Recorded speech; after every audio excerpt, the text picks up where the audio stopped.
Buenos días nuevamente, hermanos. Vamos a tener una breve meditación de este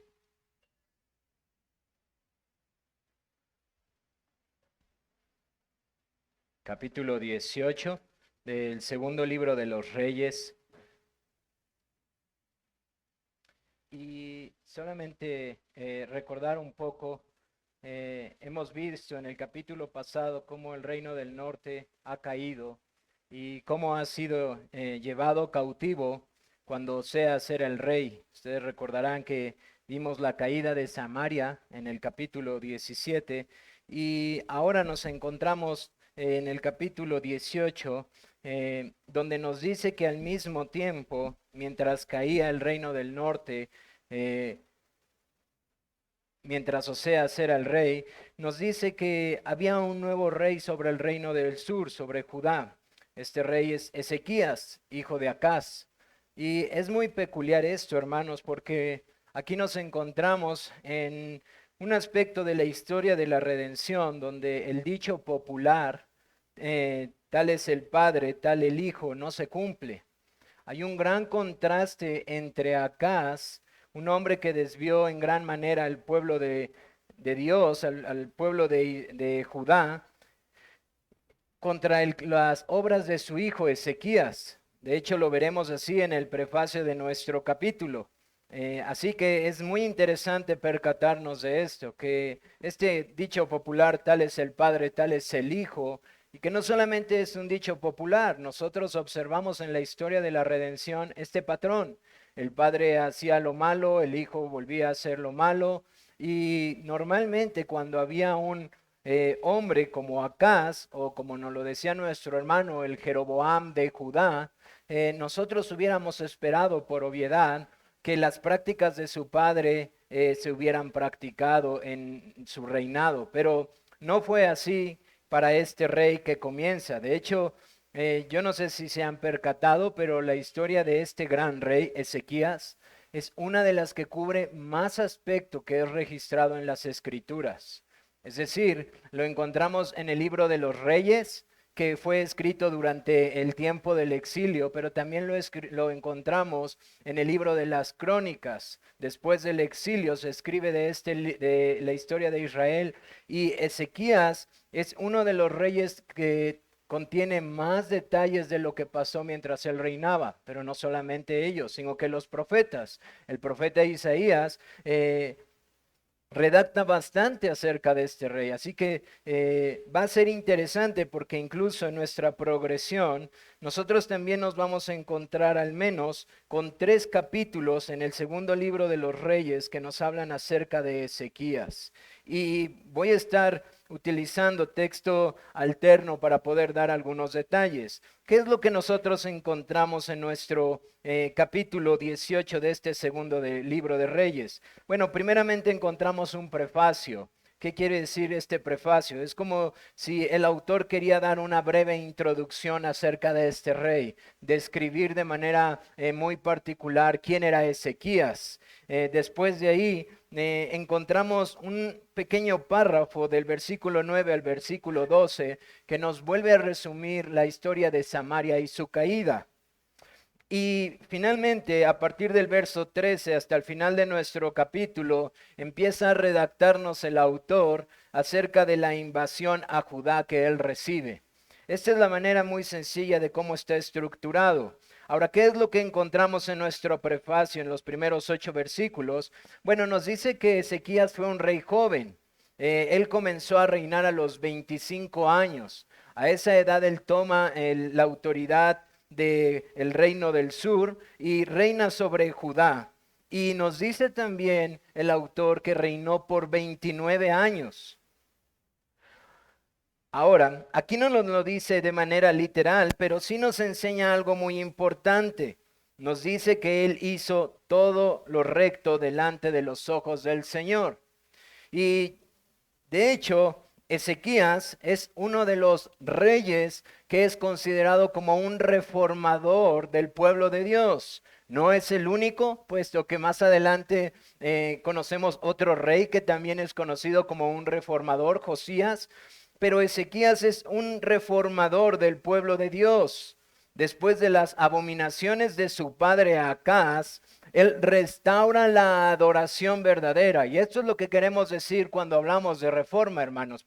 Sería bueno que todos empezáramos a mantener estos conceptos, porque a veces cuando hablamos de reforma únicamente regresamos a los tiempos de Lutero, Calvino, y pensamos en estudios teológicos y este tipo de cosas, pero a lo que nos referimos cuando hablamos de reforma, nos referimos cuando el Señor permite que su pueblo vuelva a la adoración genuina, a la adoración que se encuentra en su palabra, la cual Él instituye.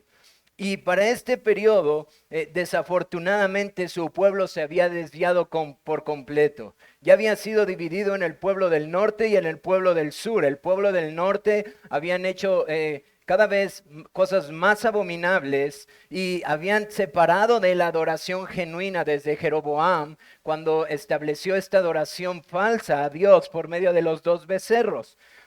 Pero el reino del sur, no obstante, también se fue desviando. Había reyes que hacían lo bueno, pero el pueblo se iba desviando constantemente hasta que llega este rey Acaz y desvía por completo al pueblo de Dios.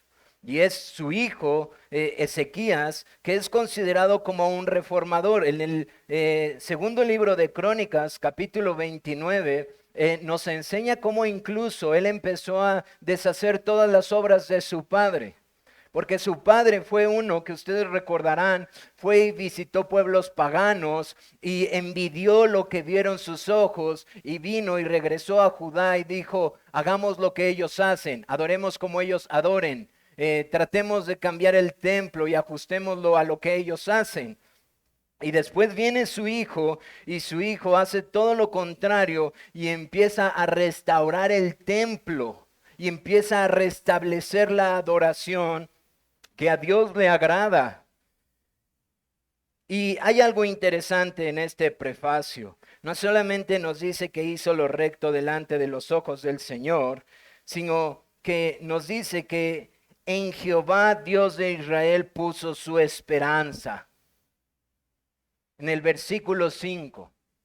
Esta es la descripción del autor de Ezequías. De hecho, hay una especie de hipérbole, es decir, una imagen en donde trata de exagerar un poco para que podamos nosotros los lectores voltear nuestros ojos y decir, algo aquí nos quiere mostrar el Señor. Y nos dice que no hubo ni antes ni antes de él, ni después de él, otro rey como él en Judá.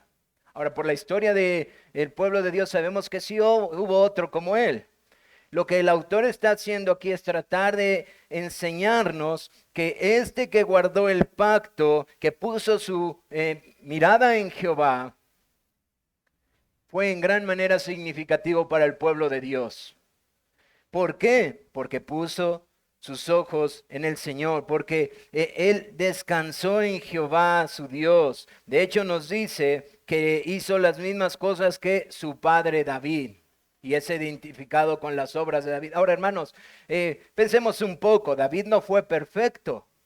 Y nos daremos cuenta que Ezequías no fue perfecto. Pero hay algo muy peculiar que nos deja ver aquí, que su confianza estaba en Jehová, Dios de Israel. Su esperanza estaba en Jehová, Dios de Israel.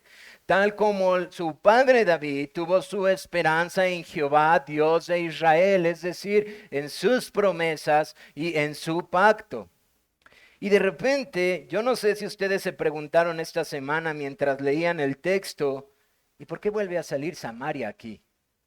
Ya pasamos todo un capítulo viendo todas las abominaciones que hicieron. ¿Por qué ahora el autor nos vuelve a decir que Samaria fue sitiada y que Samaria fue llevada cautiva por los asirios? Hermanos, deberíamos de cuestionarnos por qué después de que el reino del norte ha sido descrito en su destrucción y en su caída, ¿por qué al hablarnos del reino del sur, ahora tenemos este pequeño fragmento de Samaria? Hermanos, yo creo que este pequeño fragmento de Samaria tiene que ver con un contraste que quiere el autor que nosotros podamos hacer. Hay frases como en el versículo 5, en el versículo 6 y en el versículo 7 que describen el reinado de Ezequías. Nos habla que en Jehová Dios puso su esperanza y que no se apartó de Jehová porque guardó su pacto y que como guardó su pacto Jehová estuvo con él. Pero luego entramos en el resumen de Samaria y si ustedes observan el versículo 12 nos dice algo muy particular. Por cuanto no habían atendido a la voz de Jehová su Dios, sino que habían quebrantado su pacto. Y hermanos, yo creo que el autor está siendo completamente intencional en hacer un contraste entre la fidelidad de Dios y el actuar del hombre, o entre la soberanía de Dios y la responsabilidad del hombre. Porque tenemos por un lado a una Samaria con un rey, Oseas, que no guarda su pacto. Tenemos a un rey y a una serie de reyes que no guardaron su pacto, que no fueron fieles a su pacto. No obstante, el Señor fue fiel a su pacto. Porque Él está siendo fiel incluso en entregarlos a sus enemigos. Eso dijo que Él haría. Él está siendo fiel a lo que Él dijo. Pero ahora tenemos a un rey que se esfuerza no por repetir las obras de su padre, sino por poner su confianza en Jehová el Señor y guardar sus mandamientos. Así que yo creo, hermanos, que aquí hay una evidencia de la fidelidad de Dios y de dos reinos y dos reyes uno que no guardó el pacto y otro que guardó el pacto, y en ambos como el Señor ha sido fiel a su palabra y a sus promesas. Pero la historia no termina ahí de nuestro capítulo. A partir del versículo 7 nos habla de la invasión a Judá. Vuelve a aparecer Sennacherib y nos dice que Sennacherib invade Judá e impone tributo. Y parece ser que Ezequías tomó el oro del templo porque su corazón se ve tentado, hermanos. Para poder entender esto que quiero decirles, tendríamos que leer el segundo libro de Crónicas, que es un poco más extendido en la vida de Ezequías, pero Ezequías comienza tal como nos lo dice nuestro texto, pero tal como todo hombre piadoso, como todo creyente en la historia de la redención. La fe de Ezequías no es una fe constante, hermanos. No existe tal cosa, por favor. Por favor, para los débiles y para los fuertes de esta iglesia y para los débiles y fuertes de la cristiandad actual, no existe tal cosa como una fe fuerte, constante en todo nuestro caminar. No lo existe, hermanos. Existe una fe que el Señor nos ha dado salvífica y existe una fe que va a ser probada muchas veces y que va a ser pasada por fuego. Existe una fe que muchas veces va a tener que ser limpiada y quitada de todas esas impurezas. Y que muchas veces esas impurezas es nuestro orgullo, nuestra soberbia, nuestra jactancia, nuestra vanagloria. Que muchas veces esas impurezas tienen que ver más con aquellos aspectos que quiero que se vean de mí en lugar de llevar la mirada de nuestros hermanos a Cristo. Y hermanos, esto es lo que pasa en Ezequías, tal como pasó en David, tal como pasó en su padre David. David no fue un hombre que comenzó diciendo, yo voy a vencer a ese gigante, porque si Jehová me ha dado la capacidad para vencer osos y leones, ¿cómo no voy a vencer a ese filisteo? Y se mantuvo así. Nosotros lo sabemos, hermanos. Esa fe fuerte que estaba unida a un vigor juvenil, lleno de inmadurez, fue purificada por el Señor a lo largo del tiempo. Pero hay algo que se mantiene constante. Nuestro Señor. Él es el fiel. Él es el que no cambia, hermanos. Y Ezequías nos dice que tiene una similitud con David y luego nos enseña, por lo que nosotros entendemos, que él comenzó con una fe firme. Y esto tiene una enseñanza enorme para todos nosotros, hermanos. Porque muchas veces cuando los creyentes somos jóvenes o somos salvados a una temprana edad, nosotros pensamos que tenemos una fe que puede mover montañas. Nosotros pensamos que nuestra fe siempre va a ser constante. Nosotros pensamos que nosotros somos superiores a nuestros hermanos que nos llevan en años. Decimos, es débil, es que ya está enfriado, es que está duro, es que no entiende las promesas de Dios. Y nos enorgullecemos. Pero no entendemos que la fe no depende de nosotros, sino de aquel que nos la ha dado. Y que esta fe va a ser purificada constantemente, hermanos. Y Ezequías comienza a sus 25 años mostrando públicamente que su padre estuvo mal. Y eso para muchos de nosotros nos identificamos. ¿Cuántos salimos de iglesias diciendo esto está mal, esto está mal, esto está mal, esto está mal? Y él públicamente dice que lo que su padre hizo está mal, y en Crónicas nosotros vemos cómo manda a limpiar el templo y cómo manda a ponerle un esplendor, poniendo oro en las puertas, diciendo que confía en Jehová. Pero llega el momento de la prueba. Llega el momento de la prueba. Sennacherib se acerca. Y Sennacherib, aquel rey que había ya llevado cautivo a sus hermanos israelitas, aquel que había destruido ya la ciudad, viene y se acerca. Y Ezequías, en lugar de poner su confianza en el Señor, si ustedes leen la historia de Ezequías, no nos la dice nuestro texto, nos lo dicen los textos paralelos, nos damos cuenta que Ezequías se atemoriza. Y que lo primero que él hace es decir, vayan por todo el oro y la plata que he yo puesto y tráiganlo para darle un tributo. Así que ahí vemos la fe genuina siendo probada por nuestro Señor, quitando asperezas de la vida de de Ezequiel, usando a Sennacherib. Y nos damos cuenta que es el Señor obrando de manera soberana, porque Sennacherib recibe el tributo, pero al poco tiempo, dice nuestro texto, toma al ejército y vuelve a sitiar a Judá. Es decir, lo que hizo Ezequías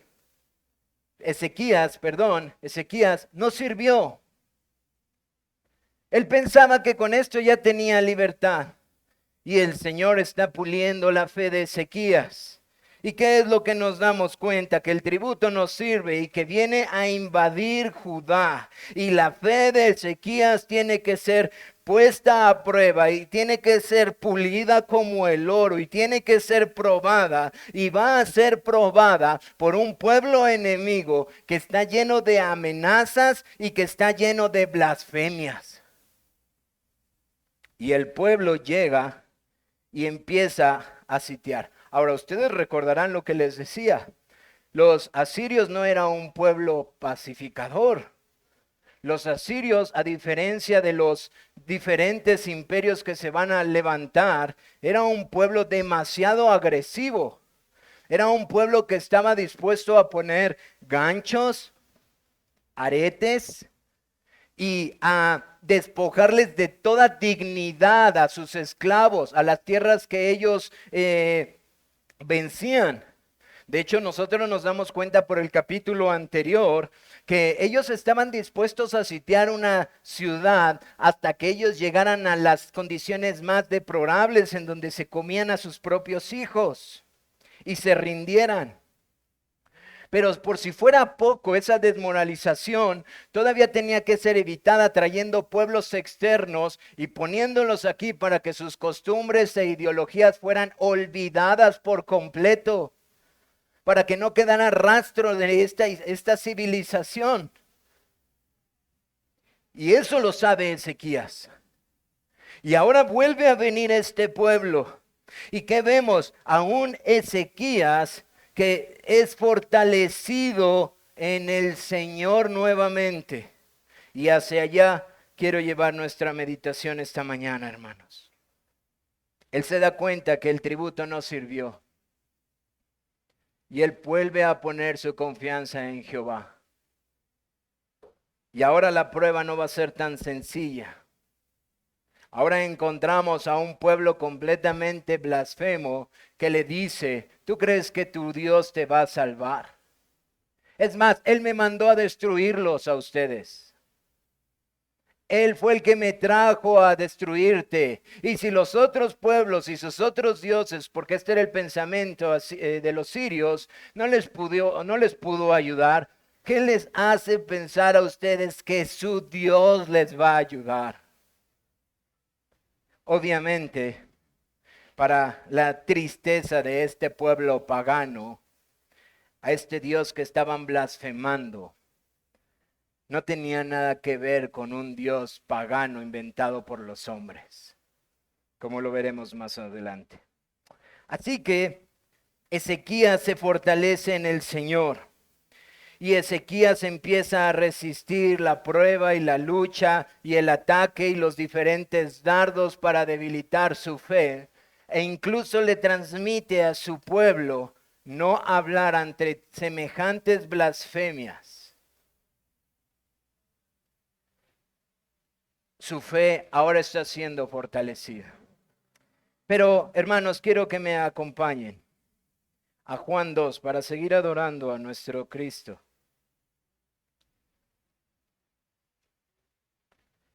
Juan capítulo 2 nos habla también de un gran reformador.